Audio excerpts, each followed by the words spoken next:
Hi, today I'm gonna show you how to remove the tailgate trim. It is easy, takes maybe 5 minutes. Firstly, remove two covers. Open the cover and remove warning triangle. Unscrew 4 Torx screws.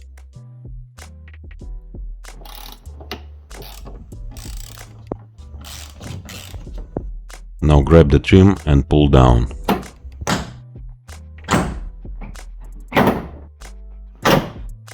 It is holding with the push clips. Now remove the last trim using the same method. Same fastening elements I used here.